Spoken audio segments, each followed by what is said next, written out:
My sermon today is based not actually on John, but on the other reading, which I believe is Luke. You don't have it, but it is so similar to John, it will not matter. So I want you to, in your mind's eye, see that tomb. Just envision it. Envision Mary going to the tomb with Mary, the mother of James and Salome.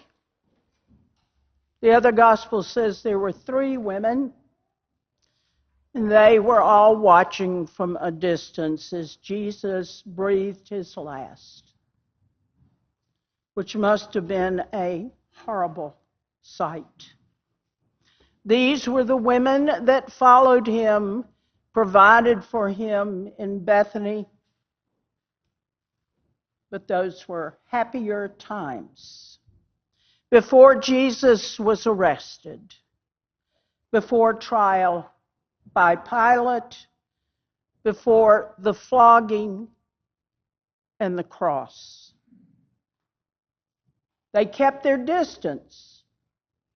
But they watched those events in horror, and they waited. They saw Jesus' body being taken from the cross and given to Joseph of Arimathea. We don't know a lot about Joseph, but theologians have supposed that he was sort of a secret follower of Jesus, and he was there. They followed as Joseph saw the body of Jesus into this tomb that you have been envisioning, wrapped in linen, and then as a very large stone was rolled in front of the opening. Now there was nothing to do but wait. They waited. Being women, this is one thing they knew how to do, to wait.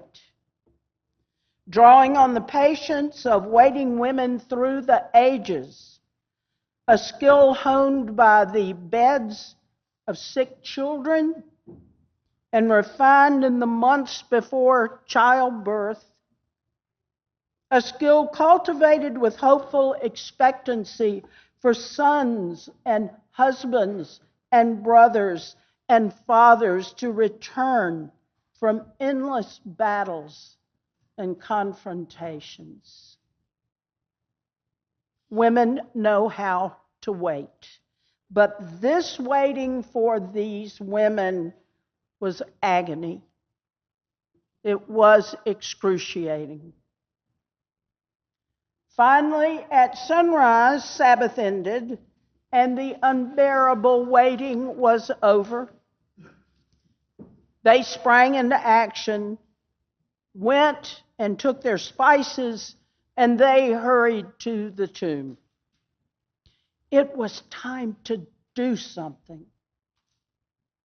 And there is a wonderful sense, after waiting a long time, of being able to act, to do. Even in their grief, it must have felt so good to be able to just move. To have that idea, move on that energy of doing. And arriving at the tomb, they were momentarily relieved to see that the stone had been rolled away. That was one thing at least they didn't have to worry about, didn't have to do. They peeked in, but Jesus was not there. His body was gone, for at that moment, all they were expecting was his body, to tend to his body. His body was gone. What an instant of profound astonishment and disappointment they must have been for them. They were ready to express their love in the tender caring for Jesus, for their master's body, and it was gone. Now think for just a moment of your own lives. Maybe you were filled with an expectation at the promise of a relationship, only to have your intended choose another. Maybe you anticipated pouring yourself into new work, only to have yourself turned down for the job.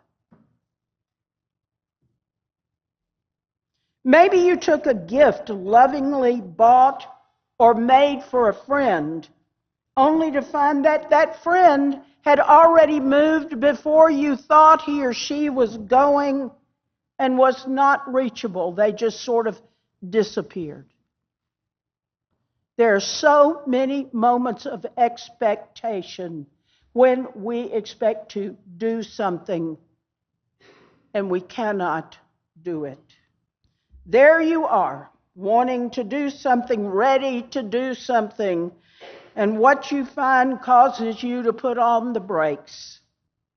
The world is not like you thought you'd find it. Everything has changed in that moment. Sometimes moments like this can leave us bewildered and bitter. What has happened? What are we supposed to do? Because when I'm not doing, I don't feel like I exist. I want you to hear that. For many of us, extroverts especially, in the doing, we feel like we exist. I have so much invested in being able to do what I wanted. What do I do now? Lots of do's in that sentence. Sometimes in moments like that, it's possible to become trapped, to become so bewildered we entomb ourselves and our own shattered expectations. We become shut up in a tomb of our own making. And is this ever human? Oh my goodness. It happens all the time. I can look back over my life and see my own disappointments and the times when I don't know how to move. I am shut down in that tomb of my own making, my grief, my sadness. In our shock and disappointment, we shut the door to our tomb and can't or won't let others in. However, if we can allow ourselves to just be with the pain, and not wall ourselves away from it, this moment is often followed by others if we can just allow ourselves to see and feel it. One might meet the love of their life. An even better job opportunity might come along. Someone else comes along and a new bond of friendship is made. Those things only happen when we sit with our pain and our grief and just let it be okay, as hard as that is. One of the most beautiful things about this community is that it's a safe space. St. Luke's is a safe space for people to sit with their pain, their disappointment, their hurt, their sadness, because they know they are loved, not only by God, but by the community. And in that, we rejoice. These women came with love and sadness in their hearts, only to find they could not do what they came to do. But as they looked further, they saw a young man and in this version too, sitting on the side all dressed in white. And once again, they were taken aback. They were astonished. The angel, for that is what he was. The angel said, as angels do to soothe the feelings of humans, "Do not be afraid. Do not be afraid. He's been raised up. He's here no longer. Go and tell everyone. Go and tell everyone that he's going on to Galilee. You'll see him there exactly as he said." This new moment, while stunning and bewildering, brought the promise, the expectation of rebirth. The stone was rolled away. The tomb was empty. The body was gone. But the messenger said, "Jesus is risen. He's gone on ahead of you, and you will see him in Galilee, just as he said." The promise that Jesus goes before them into kingdom future. And as we sit here today, we are that kingdom. We are that kingdom of which the angel spoke. These events were beyond, I hesitate to call them meager, but in the grand scheme of things, they were. And this is what they learned in the days to come. For they encountered the risen Lord. For on that day, Jesus took charge. Hear me now. This is the end of the sermon. I see some nodding going on. That's okay.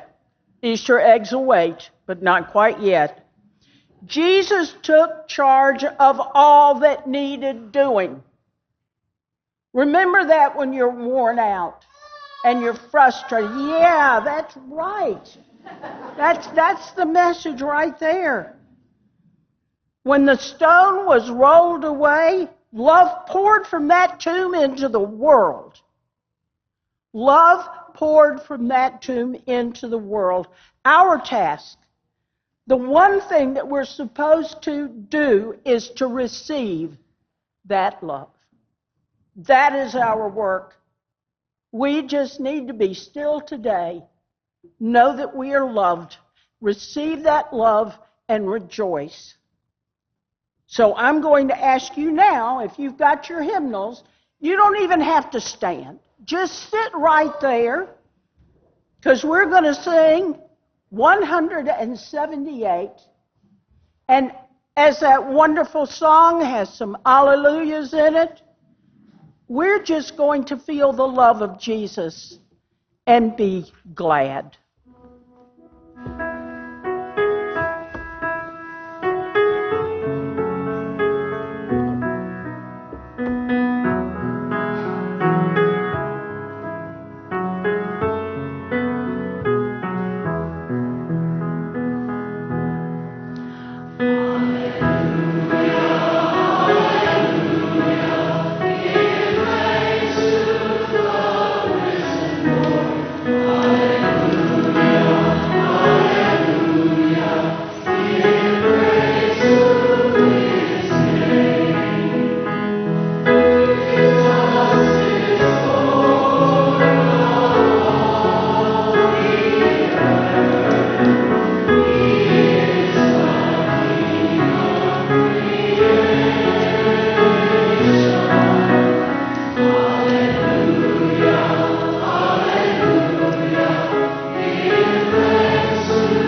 risen. The Lord is risen indeed. Hallelujah.